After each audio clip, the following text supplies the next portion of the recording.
네, 두 분과 함께합니다. 정두원 전 의원 모셨고요. 어서 오세요. 네, 안녕하세요. 서가번 전 의원 모셨습니다. 어서 오세요. 반갑습니다. 서가번입니다. 네, 오늘 좀 몇 가지 이야기를 좀 쭉 한번 풀어봤으면 좋겠는데 일단 이 얘기부터 안 할 수가 없죠. 두 명의 자유한국당 의원에 대한 체포 동의안이 부결이 됐습니다. 서가번 의원님. 네. 한 말씀 하셔야죠. 어떻게 지켜보셨어요? 참 국회의원들 너무하죠. 그래요? 다른 건도 아니고 네. 이게 취업 청탁 네. 아니겠습니까?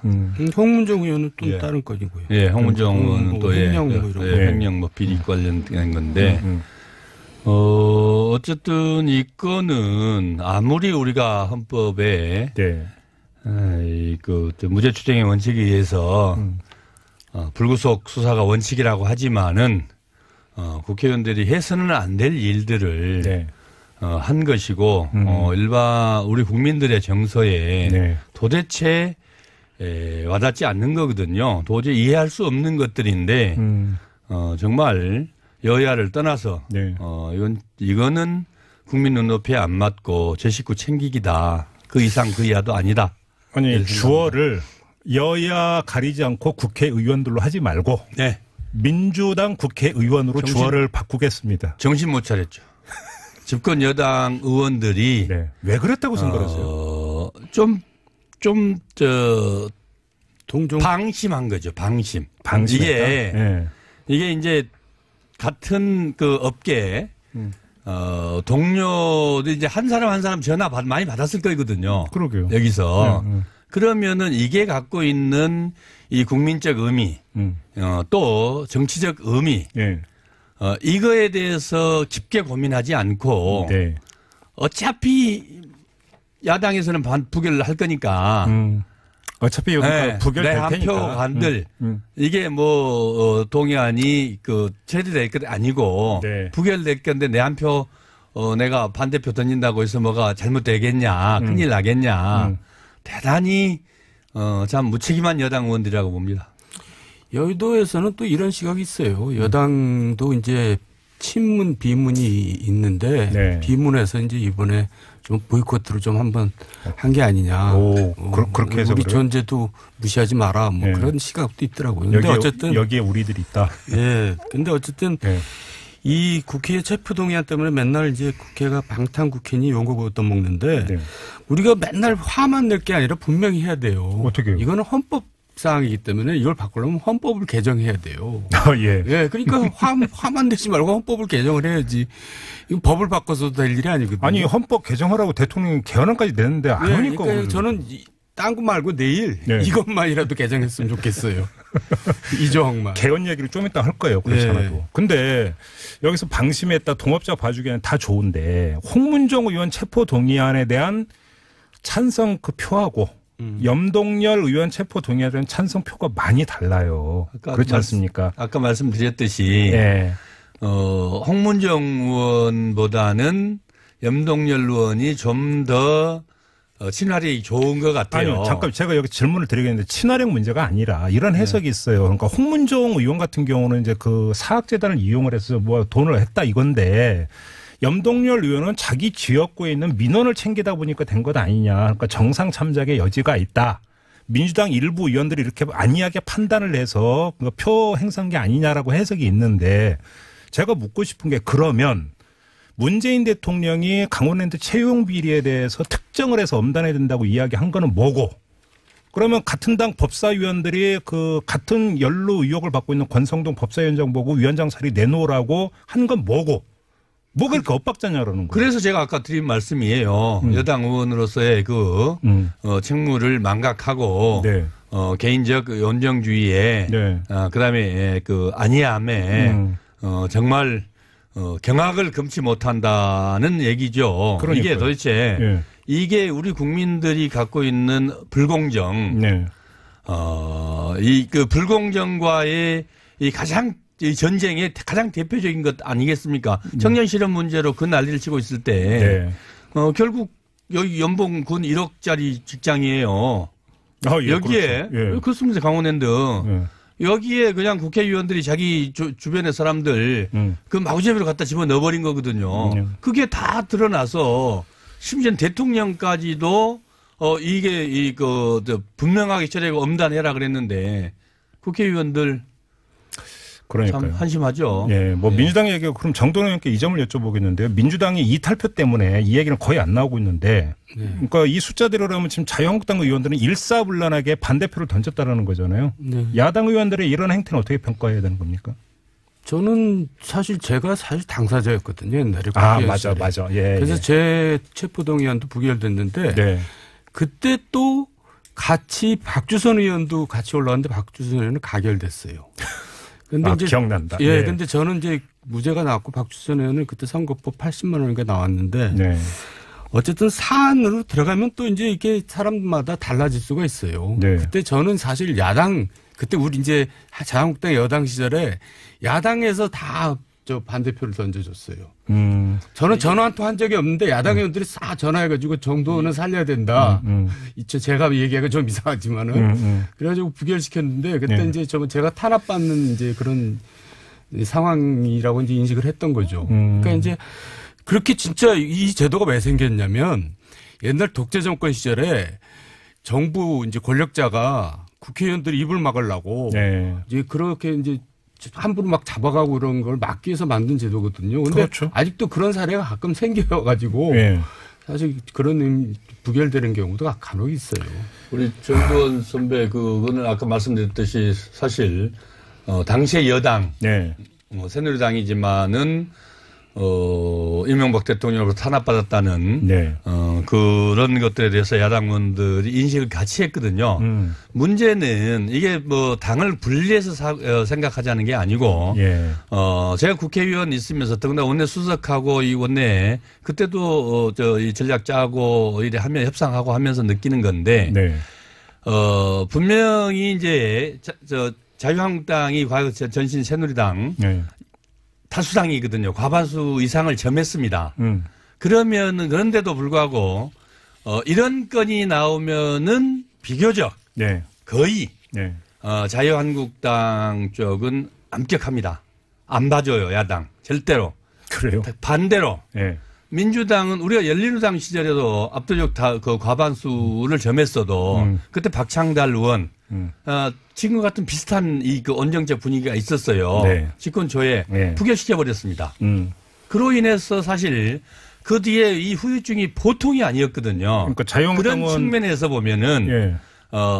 이 그 민주당 쪽과 자유한국당 쪽 쭉 이제 살펴보면은 네. 좀 민주당이 진보적이어서 그런지 여전히 잘 모르겠습니다만은 조금 루즈해요. 얘기가 이상해지네. 네, 루즈해요. 그러게 얘기가 뭔가 민주당 뭔가 인정이 있고 자유한국당 인정이 없다 뭐 이런 보면 거는 그렇게 해왔어요. 의리가 대단히 그러나 근데 그게 그로 인해서 집권당으로서 그로 인해서 갖고 있는 여러 가지 그의 후유증들이 보통이 아니죠. 알겠습니다. 그러면서도 잘 바꿔지지 않는 것 근데 같아요. 이 문제와 관련해서 지금 국민적 분노가 심해서 제가 두 가지만 짧게 여쭙고 넘어가겠는데요. 첫째, 저는 갖고 이게 이제 그 전에도 논란이 됐는데, 자, 국회로 체포 동의안 넘어온단 말이에요. 그러니까 표결해 주세요 하는데, 표결을 하기 위해서는 이 의원이 체포 당해야 되는가 안 되는가에 대한 상황 판단이 돼야 될 거 아닙니까?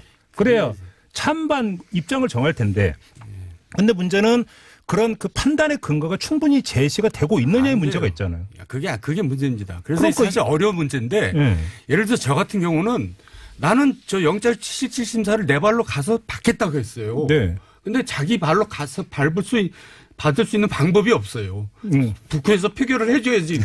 그러니까. 네, 그러니까 그게 제도상으로. 그러니까 체포 동의 제도라고 하는 것 자체가 가만히 합리적으로 따져보면 말이 안 되는 제도 아니냐라는 거죠. 이상해요. 사실은 이거는 지금 말씀대로 하면은 네. 법리상으로 보면은 과거에 아까 우리 정두원 의원이 말씀하셨던 것처럼 이 권위주의 시대, 독재주의 시대에 독재 체제 하에서의 국회에 최소한 국회의원들의 이 그 신분 보장을 위해서 마지노선으로 넣어놓은 조항 중에 하나가 또 이겁니다. 그건 그때고. 예.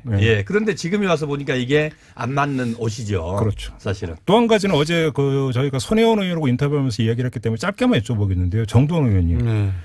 왜 인사 문제는 무기명 투표를 해야 되는 거예요? 도대체 이게 왜 생긴 거예요? 이게? 아니 원래 인사 문제가 당론에 좌우되지 말고 네. 또 인정에 좌우되지 말고 소신껏 하라는 뜻에서 이제 무기명으로 했는데 아, 그런 뜻이었어요? 예, 그게 이제 거꾸로 작용을 하는 거죠. 이런 경우에는. 네. 그래서 사실 그 원칙은 맞는데 네.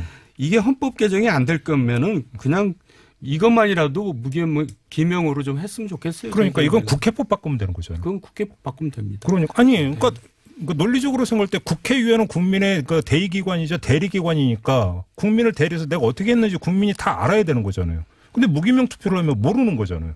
그래서 이제 그렇게 하자 그러면 그걸 반대할 명분은 별로 없을 것 같은데요. 그렇죠. 네. 근데 반대하고 싶어 하겠죠. 반대하고 속으로는 그러겠죠. 아이고, 알겠습니다. 네. 자, 다음으로 넘어가겠는데 조금 전에 개헌 말씀하셨으니까 내일이 그 마지노선이거든요. 네. 근데 지금 야당 같은 경우는 뭐 표결에 안 들어간다 이런 이야기도 나오고 있는데 어떻게 처리해야 된다고 생각하십니까? 정도는. 표결이 안 들어간다고 했어요. 네. 네. 그러니까 이제 처리가 안 되는 거죠. 아니, 그럼 표결에 들어가 당당히 반대표 던지면 안 됩니까? 아예 그냥 처리를 안 한다는 거죠. 그래요? 네. 그러니까 이제 야당도 사실 명분이 없어요. 그러니까. 선거 때 다 공약했잖아요. 예. 지방선거 때 하기로. 네. 그러니까 이제 지금 정부 여당 쪽에서는 우리는 할 만큼 다 했다. 봤지. 이제 너희당 나중에 딴소리 하지 마. 이제 예. 그런 의미에서 이제 내일 표결을 하려고 그러는 거고. 예. 야당은 하여간 반대를 할 수가 없거든요. 자기네들이 약속을 해놓은 게 있으니까. 그러니까 네. 이제 철회하라. 예. 또 그리고 표결에 참여 안 하겠다 이렇게 나오는 거죠. 그러니까 좀 야당의 명분이 없는 좀 겁니다. 비겁한 거 아니에요? 비겁한 겁니다. 할 거면 표결에 들어가서 예. 반대표 예. 던지든지. 그래서 저도 옛날에 우리 여당 시절에 그래서 표결 처리하지 말자고 안 들어갔는데 저 혼자 들어간 적이 있었어요. 그래요? 그래가지고 예.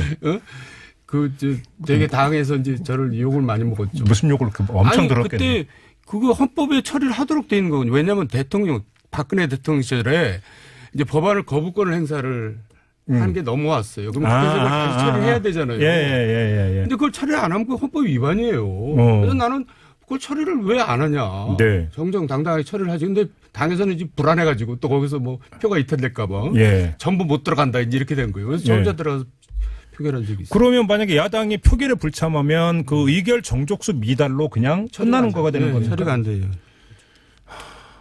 서가분 의원님 어떤 말씀해 주시겠습니까? 야당의 이런 입장에 대해서.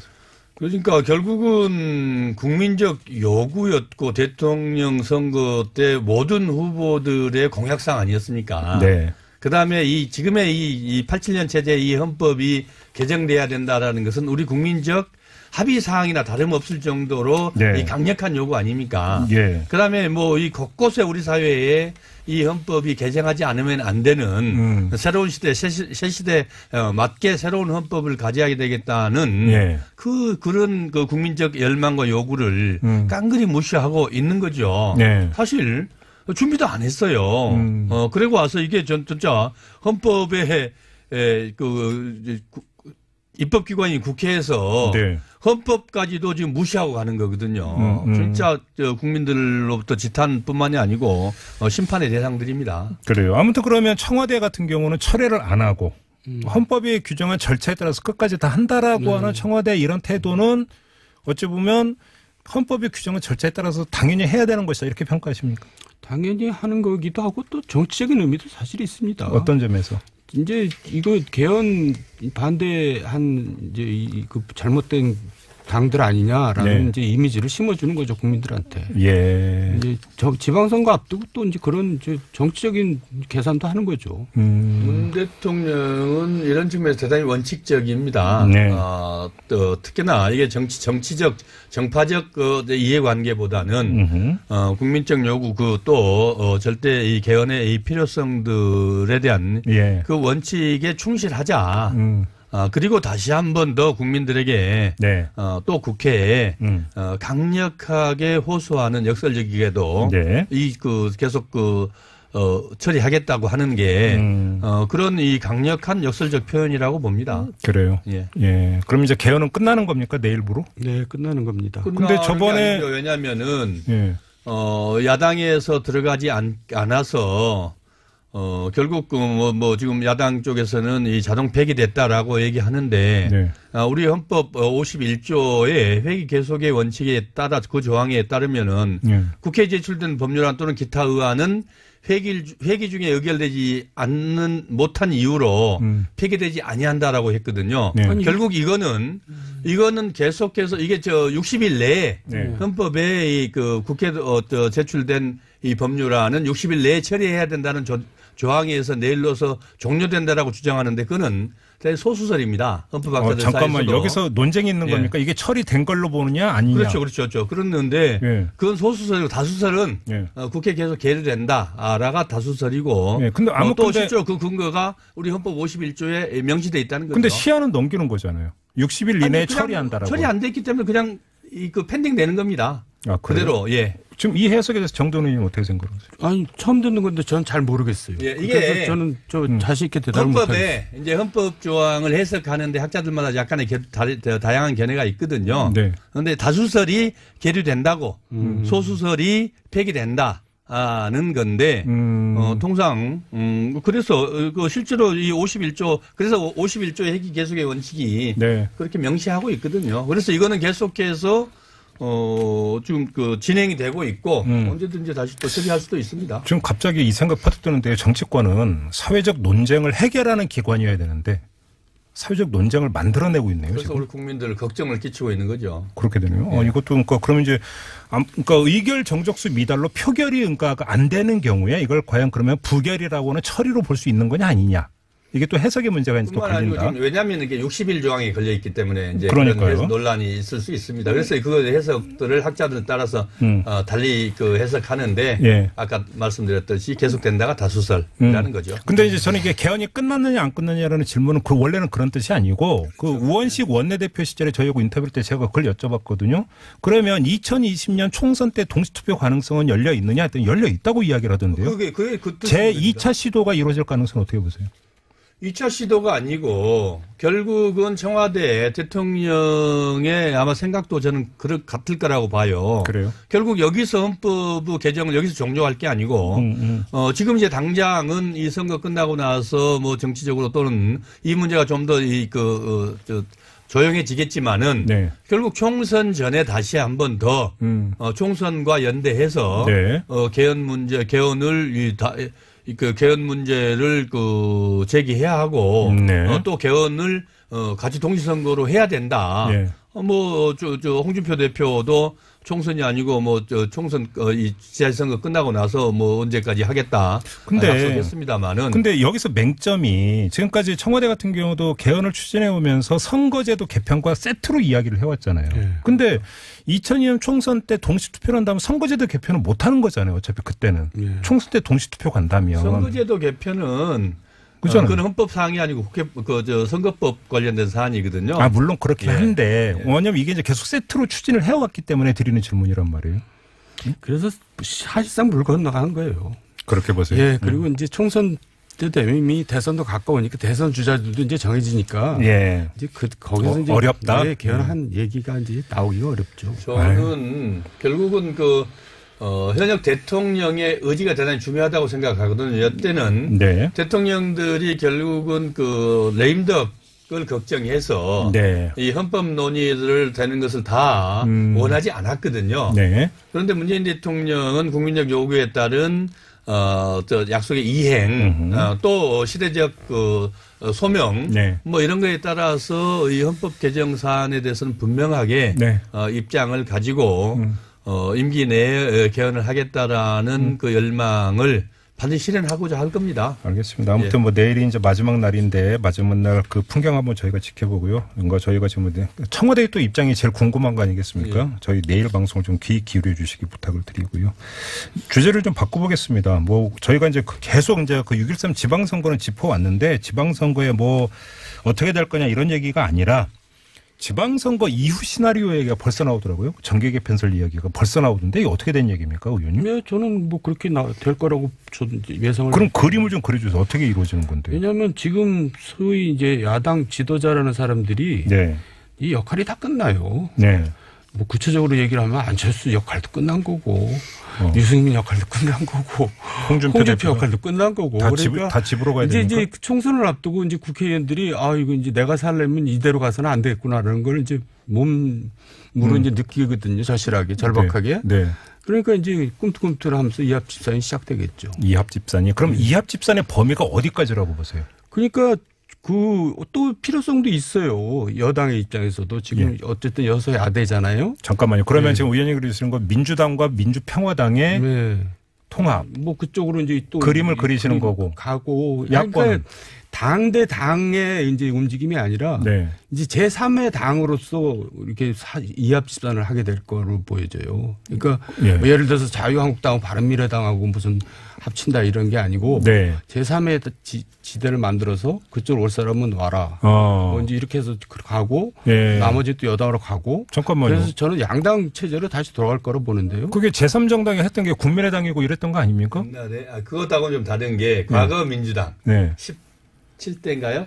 제3지대 해체 모여론 있었었죠. 있었죠. 예. 사실 저도 오히려 정계 개편이 되면은 지금 이 체제에서 뭐 서로 이합 집산이 아니고 야권 대 여권으로 큰 틀에서 그렇게 정리되지 않을까. 그럼 다시 그러면은 선거 끝나고 나서 바로 이게 진행되기는 저는 쉽지는 않다고 보여지는데. 그럼 사실상 다시 그 양당 구도로 갈 것이다 이렇게 보시는 거예요? 그러기가 쉽다고 보여지죠. 왜냐하면은 이미 그 안철수 뭐 후보나 유승민 야권에서는 또 지금 말씀하신 홍준표 대표 등 대표급에 있는 사람들의 지도력이라는 게 야권 입장에서 보면은 어떤 한계에 왔다고 보지 않겠습니까? 만약에 선거에 다 패한다고 보면은 그럴 것이고 여권 입장에서는 지금 그 총선이 2년이 남았는데 지금 여러 가지 1년 동안 지내었고 보면은 지금 그 극심한 여소야대 이 국면에 이 전국 이 의석 가지고 집권 여당이 할 수 있는 여러 가지 이 그 국정 운영 뒷받침 이렇게 백업을 받을 수 있겠느냐. 그러면 최소한 뭐 인위적 정계 개편은 아니어도 지금 이 국면 선거 이후에 결국 나타난 민의를 가지고 국회의원들이 그 꿈틀댈 수밖에 없는데. 잠깐만요. 그러면 서가번 의원의 전망에 따르면 그러니까 일단 여권부터 얘기를 하면 민주당에다가 지금의 민주평화당 의원 거의 대부분 갖고도 과반이 안 되는 거니까 그러면 그 바른미래당에 있는 과거 국민의당 출신 의원들 상당수도 이쪽으로 합류할 가능성이 있다. 이런 그림이십니까? 그런 상황들이 발생되면 그런 상황이 만들어진다고 보면은 충분히 가능한 선택지라고 보입니다. 정도령님도 이런 그림에 동의하세요? 네. 그러니까 이제 대통령제하고 다당제는 궁합이 잘 안 맞아요, 원래. 그래요? 예. 그래서 이제 대통령 선거를 또 앞두게 되잖아요. 그러면서 이제 다시 정리가 양당제로 이제 또 모여지게 되는. 그러면 야권 같은 경우는 지금의 자유한국당에다가 이제 그 바른미래당 이제 과거 바른정당 출신 이런 사람들이 이제 다시 모이게 되고 그러면 궁금해지는 인물이 딱 한 명 있잖아요. 안철수 위원장. 궁금해요. 제가 아까 얘기했잖아요. 역할이 다 끝났다고. 그 질문은 해야죠, 그래도. 안철수 그분의 그러면 정치적 포지셔닝은 어떻게 되는 겁니까? 지금 이미 안철수의 새 정치가 계속 아직도 유효한가? 우리 국민들이 그렇게 생각할까요? 지금 왜냐하면은 안철수 후보 스스로가 해놨던 많은 얘기들을 지금 이 송파 선거, 보궐선거, 국회의원 보궐선거 공천 과정 아직도 내일부터 지금 후보 등록인데 아직도 매듭지지 못하고 있거든요. 그게 과연 안철수 후보가 지금까지 얘기했던 새 정치인지 지금 전략공조 손학규 손학규 선대위원장을 전략공천하자는 거 아니겠습니까? 근데 본인은 경선까지 다 해놓고요. 그러니까 이거를 지금 다른 사람도 아닌 안철수 후보가 얘기하는데 그게 과연 안철수식 새 정치인지 우리 국민들이 이미 뭐 의심 정도가 아니고. 알겠습니다. 검증이 끝났다고 봐야 되지 않을까요? 두 분의 이제 공통된 진단은 그 지방선거 끝나고 정계 개편 국면이 연출이 된다 하더라도 안철수 요인은 그렇게 중요한 요인이 아니다. 이렇게 이제 한마디로 정리가 되는 거네. 두 분은 공통된 게. 그렇다고. 언제적 안철수입니까? 그러면 1분 남았는데 그 답변을 짧게 해주시는 정도는 의원께 질문을 드려야 시간을 맞출 것 같은데요. 손학규 선대위원장이 지방선거 후에 진행될 정계 개편을 준비하기 위해서 선대위원장을 수락한 것이 이런 요새 발언을 했는데 이건 어떻게 보세요? 어떤 역할을 할 수 있다고 생각하세요? 그 발언은 뭐 국민들이 관심도 없고 국민들이 손학규 씨가 누군지 잘 몰라요. 그러니까 뭐 아무 영향도 못 미치고요. 네. 그리고 하여간 제일 우스꽝스러운 거는 지금 손학규 씨고 뭐 송파구 노원이고 다 지는 선거거든요. 지는 선거에 공천 갖고 싸우고 있어요. 그러니까 되게 우스운 거죠. 뭐들 하는 거지 도대체. 이기는 자리란 몰라도 지는 자리를 놓고 서로 싸워. 이상한 사람들 아니야. 지금 국민들은 그렇게 생각하고 있어요. 저기 자유한국당이나 의원님들이나 바른미래당의 의원들이 손학규 위원장의 그 말이 무슨 소리지? 누구 귀담아 들을까요? 오늘 두 분이 너무 박정하시다. 아니 알겠습니다. 국민들 입장에서 생각해서 얘기하는 겁니다. 이 코너의 제목이 직설입니다. 본인의 시대가 언젠지를 좀 생각해 봐야 될 것 같아요. 알겠습니다. 이 그 두 분이 직설을 한 것으로 그냥 그렇게 가름하고 오늘 순서를 모두 마무리해야 되겠네요. 고맙습니다. 감사합니다. 서가번 전 의원, 정두환 전 의원 두 분과 함께했습니다. 그렇습니다.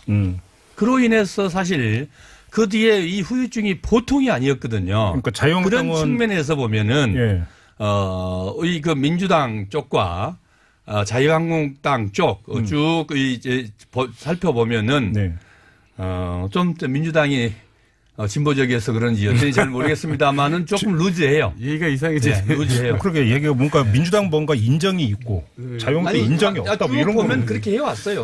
우리가 대단히 그러나 그게 그로 인해서 집권당으로서 그로 인해서 갖고 있는 여러 가지 그의 후유증들이 보통이 아니죠. 알겠습니다. 그러면서도 잘 바꿔지지 않는 근데 것 같아요. 이 문제와 관련해서 지금 국민적 분노가 심해서 제가 두 가지만 짧게 여쭙고 넘어가겠는데요. 첫째, 저는 갖고 이게 이제 그 전에도 논란이 됐는데 자, 국회로 체포 동의안 넘어온단 말이에요. 그러니까 표결해 주세요 하는데 표결을 하기 위해서는 이 의원이 체포 당해야 되는가 안 되는가에 대한 상황 판단이 돼야 될 거 아닙니까?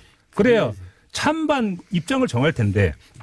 근데 문제는 그런 그 판단의 근거가 충분히 제시가 되고 있느냐의 문제가 있잖아요. 그게 문제입니다. 그래서 사실 어려운 문제인데 예를 들어서 저 같은 경우는 나는 저 영장 실질심사를 내 발로 가서 받겠다고 했어요.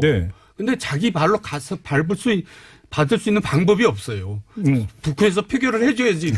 그러니까. 그러니까 그게 제도상으로. 그러니까 체포 동의 제도라고 하는 것 자체가 가만히 합리적으로 따져보면 말이 안 되는 제도 아니냐라는 거죠. 이상해요. 사실은 이거는 지금 말씀대로 하면은 법리상으로 보면은 과거에 아까 우리 정대원 의원이 말씀하셨던 것처럼 이 권위주의 시대, 독재주의 시대에 독재 체제 하에서의 이 국회에 최소한 국회의원들의 이 그 신분 보장을 위해서 마지노선으로 이 넣어놓은 조항 중에 하나가 또 이겁니다. 그건 그때고. 그런데 지금에 와서 보니까 이게 안 맞는 옷이죠. 그렇죠. 사실은. 또 한 가지는 어제 저희가 손혜원 의원하고 인터뷰하면서 이야기를 했기 때문에 짧게만 여쭤보겠는데요. 정두환 의원님. 왜 인사 문제는 무기명 투표를 해야 되는 거예요? 도대체 이게 왜 생긴 거예요? 이게? 아니 원래 인사 문제가 당론에 좌우되지 말고 또 인정에 좌우되지 말고 소신껏 하라는 뜻에서 이제 무기명으로 했는데 그런 뜻이었어요? 그게 이제 거꾸로 작용을 하는 거죠 이런 경우에는. 그래서 사실 그 원칙은 맞는데 이게 헌법 개정이 안 될 거면은 그냥 이것만이라도 기명으로 좀 했으면 좋겠어요. 그러니까 이건 국회법 바꾸면 되는 거잖아요. 그건 국회법 바꾸면 됩니다. 그러니까 그렇게 해서 우리 존재도 무시하지 마라. 그런 시각도 있더라고요. 근데 어쨌든 여기에 우리들이 있다. 근데 어쨌든 이 국회 체포동의안 때문에 맨날 이제 국회가 방탄국회니 용거 떠먹는데 우리가 맨날 화만 낼 게 아니라 분명히 해야 돼요. 어떻게요? 이거는 헌법 사항이기 때문에 이걸 바꾸려면 헌법을 개정해야 돼요. 그러니까 화만 내지 말고 헌법을 개정을 해야지. 이거 법을 바꿔서도 될 일이 아니거든요. 아니 헌법 개정하라고 대통령이 개헌안까지 내는데 안 하니까. 그러니까 저는 딴 거 말고 내일 이것만이라도 개정했으면 좋겠어요. 이 조항만. 개헌 얘기를 좀 이따 할 거예요. 그렇잖아도. 근데 여기서 방심했다 동업자 봐주기에는 다 좋은데 홍문종 의원 체포 동의안에 대한 찬성 그 표하고 염동열 의원 체포 동의안에 대한 찬성표가 많이 달라요. 그렇지 않습니까? 아까 말씀드렸듯이 홍문종 의원보다는 염동열 의원이 좀 더 친화력이 좋은 것 같아요. 아니요. 잠깐 제가 여기 질문을 드리겠는데 친화력 문제가 아니라 이런 해석이 있어요. 그러니까 홍문종 의원 같은 경우는 이제 그 사학재단을 이용을 해서 뭐 돈을 했다 이건데 염동열 의원은 자기 지역구에 있는 민원을 챙기다 보니까 된 것 아니냐. 그러니까 정상 참작의 여지가 있다. 민주당 일부 의원들이 이렇게 안이하게 판단을 해서 표 행사한 게 아니냐라고 해석이 있는데 제가 묻고 싶은 게 그러면 문재인 대통령이 강원랜드 채용 비리에 대해서 특정을 해서 엄단해야 된다고 이야기한 거는 뭐고? 그러면 같은 당 법사위원들이 그 같은 연루 의혹을 받고 있는 권성동 법사위원장 보고 위원장 자리 내놓으라고 한 건 뭐고? 뭐가 그렇게 엇박자냐라는 거예요. 그래서 제가 아까 드린 말씀이에요. 여당 의원으로서의 그 책무를 망각하고 네. 개인적 연정주의에 네. 그다음에 그 안이함에 정말 경악을 금치 못한다는 얘기죠. 그러니까요. 이게 도대체 네. 이게 우리 국민들이 갖고 있는 불공정, 네. 이 그 불공정과의 이 가장 이 전쟁의 가장 대표적인 것 아니겠습니까? 청년 실업 문제로 그 난리를 치고 있을 때, 네. 결국 여기 연봉 군 1억짜리 직장이에요. 예, 여기에, 그렇죠. 예. 그렇습니다. 강원랜드. 예. 여기에 그냥 국회의원들이 자기 주변의 사람들 그 마구잡이로 갖다 집어 넣어버린 거거든요. 그게 다 드러나서 심지어 대통령까지도 이게 분명하게 처리하고 엄단해라 그랬는데. 아니, 그러니까 논리적으로 생각할 때 국회의원은 국민의 그 대의기관이죠. 대리기관이니까 국민을 대리해서 내가 어떻게 했는지 국민이 다 알아야 되는 거잖아요. 근데 무기명 투표를 하면 모르는 거잖아요. 그래서 이제 그렇게 하자 그러면 그걸 반대할 명분은 별로 없을 것 같은데요. 그렇죠. 네. 근데 반대하고 싶어 하겠죠. 반대하고 속으로는 그러겠죠. 아이고, 알겠습니다. 네. 자, 다음으로 넘어가겠는데 조금 전에 개헌 말씀하셨으니까 내일이 그 마지노선이거든요. 네. 근데 지금 야당 같은 경우는 뭐 표결에 안 들어간다 이런 이야기도 나오고 있는데 어떻게 처리해야 된다고 생각하십니까? 정도는. 표결에 안 들어간다고 했어요. 네. 네. 그러니까 이제 처리가 안 되는 거죠. 아니, 그럼 표결에 들어가 당당히 반대표 던지면 안 됩니까? 아예 그냥 처리를 안 한다는 거죠. 그래요? 네. 그러니까 이제 야당도 사실 명분이 없어요. 그러니까. 선거 때 다 공약했잖아요. 예. 지방선거 때 하기로. 네. 그러니까 이제 지금 정부 여당 쪽에서는 우리는 할 만큼 다 했다. 봤지? 이제 너희당 나중에 딴소리 하지 마. 이제 예. 그런 의미에서 이제 내일 표결을 하려고 그러는 거고. 예. 야당은 하여간 반대를 할 수가 없거든요. 자기네들이 약속을 해놓은 게 있으니까. 그러니까 네. 이제 철회하라. 예. 또 그리고 표결에 참여 안 하겠다 이렇게 나오는 거죠. 그러니까 좀 야당의 명분이 없는 좀 겁니다. 비겁한 거 아니에요? 네, 비겁한 겁니다. 할 거면 표결에 들어가서 예. 반대표 예. 던지든지. 그래서 저도 옛날에 우리 여당 시절에 그래서 표결을 처리하지 말자고 안 들어갔는데 저 혼자 들어간 적이 있었어요. 그래요? 그래가지고 예. 되게 당에서 이제 저를 욕을 많이 먹었죠. 무슨 욕을 엄청 들었겠네요. 그때 그거 헌법에 처리를 하도록 돼 있는 거거든요. 왜냐하면 박근혜 대통령 시절에 이제 법안을 거부권을 행사를 한 게 넘어왔어요. 그럼 그래서 다시 처리해야 되잖아요. 예. 근데 그걸 처리 안 하면 그 헌법 위반이에요. 그래서 나는 그걸 처리를 왜 안 하냐. 네. 정정당당하게 처리를 하지. 근데 당에서는 이제 불안해가지고 또 거기서 뭐 표가 이탈될까봐 예. 전부 못 들어간다 이제 이렇게 된 거예요. 그래서 저 혼자 들어가서 표결한 적이 있어요. 그러면 만약에 야당이 표결에 불참하면 그 의결 정족수 미달로 그냥 끝나는 거가 되는 겁니까? 처리가 안 돼요. 서가분 의원님 어떤 말씀해 주시겠습니까? 야당의 이런 입장에 대해서. 그러니까 결국은 국민적 요구였고 대통령 선거 때 모든 후보들의 공약상 아니었습니까? 네. 그다음에 지금의 이 87년 체제 이 헌법이 개정돼야 된다라는 것은 우리 국민적 합의 사항이나 다름없을 정도로 네. 이 강력한 요구 아닙니까? 예. 그다음에 뭐 이 곳곳 네, 두 분과 함께합니다. 정두원 전 의원 모셨고요. 어서 오세요. 네, 안녕하세요. 서가번 전 의원 모셨습니다. 어서 오세요. 반갑습니다. 서가번입니다. 네, 오늘 좀 몇 가지 이야기를 좀 쭉 한번 풀어봤으면 좋겠는데 일단 이 얘기부터 안 할 수가 없죠. 2명의 자유한국당 의원에 대한 체포 동의안이 부결이 됐습니다. 서가번 의원님, 네, 한 말씀 하셔야죠. 어떻게 지켜보셨어요? 참 국회의원들 너무하죠. 그래요? 다른 건도 아니고 네. 이게 취업 청탁. 네. 아니겠습니까? 홍문정 의원은 또 예. 다른 건이고요. 예, 홍문정 의원은 또 횡령 비리 관련된 건데, 어쨌든 이 건은 아무리 우리가 헌법에 네. 무죄 추정의 원칙에 의해서 불구속 수사가 원칙이라고 하지만은 국회의원들이 해서는 안 될 일들을 네. 한 것이고 일반 우리 국민들의 정서에 네. 도대체 와닿지 않는 거거든요. 도저히 이해할 수 없는 것들인데 정말 여야를 떠나서 네. 이거는 국민 눈높이에 안 맞고 제 식구 챙기기다. 그 이상 그 이하도 아니다. 아니 주어를 여야 가리지 않고 국회의원들로 하지 말고 네. 민주당 국회의원으로 주어를 바꾸겠습니다. 정신 못 차렸죠. 집권 여당 의원들이 네. 왜 그랬다고 생각하세요? 동종 방심한 거죠. 방심. 방심했다? 이게 이제 같은 그 업계 동료도 이제 한 사람 전화 많이 받았을 거거든요. 그러게요. 여기서. 그러면은 이게 갖고 있는 이 국민적 의미, 또 정치적 의미, 이거에 대해서 깊게 고민하지 않고 네. 어차피 야당에서는 부결을 할 거니까. 어차피 여기 네, 부결될 테니까. 내 한 표 간들 이게 동의안이 처리될 것 아니고 네. 부결될 건데 내 한 표 내가 반대표 던진다고 해서 뭐가 잘못되겠냐, 큰일 나겠냐. 대단히 참 무책임한 여당 의원들이라고 봅니다.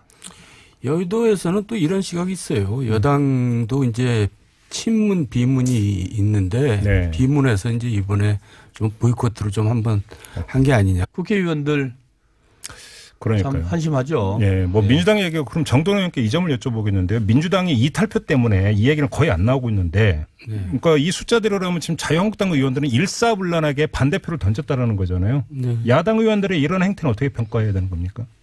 저는 사실 제가 당사자였거든요 옛날에. 맞아. 예. 그래서 제 체포동의안도 부결됐는데, 네. 그때 또 같이 박주선 의원도 같이 올라왔는데 박주선 의원은 가결됐어요.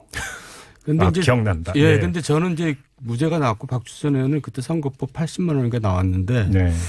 어쨌든 사안으로 들어가면 또 이제 이게 사람마다 달라질 수가 있어요. 네. 그때 저는 사실 그때 우리 이제 자유한국당 여당 시절에 야당에서 다 반대표를 던져줬어요. 저는 전화 한 통 한 적이 없는데 야당 의원들이 싹 전화해가지고 정도는 살려야 된다. 제가 얘기하기가 좀 이상하지만은 그래가지고 부결시켰는데 그때 네. 이제 제가 탄압받는 이제 그런 상황이라고 이제 인식을 했던 거죠. 그러니까 이제 그렇게 진짜 이 제도가 왜 생겼냐면 옛날 독재 정권 시절에 정부 이제 권력자가 국회의원들이 입을 막으려고 네. 이제 그렇게 이제 함부로 막 잡아가고 그런 걸 막기 위해서 만든 제도거든요. 근데 그렇죠. 아직도 그런 사례가 가끔 생겨가지고 네. 사실 그런 부결되는 경우도 간혹 있어요. 우리 정두원 선배 그거는 아까 말씀드렸듯이 사실 당시의 여당 네. 새누리당이지만은 이명박 대통령으로부터 탄압받았다는 네. 그런 것들에 대해서 야당원들이 인식을 같이 했거든요. 문제는 이게 당을 분리해서 생각하자는 게 아니고 예. 제가 국회의원 있으면서 더구나 원내 수석하고 이 원내에 그때도 이 전략 짜고 이래 하면 협상하고 하면서 느끼는 건데 네. 분명히 이제 자유한국당이 과거 전신 새누리당 네. 다수당이거든요. 과반수 이상을 점했습니다. 그러면은 그런데도 불구하고 이런 건이 나오면은 비교적 네. 거의 네. 자유한국당 쪽은 엄격합니다. 안 봐줘요 야당 절대로. 그래요? 반대로 네. 민주당은 우리가 열린우당 시절에도 압도적 그 과반수를 점했어도 그때 박창달 의원 지금 같은 비슷한 그 언정적 분위기가 있었어요. 네. 집권 초에 네. 부결시켜버렸어요.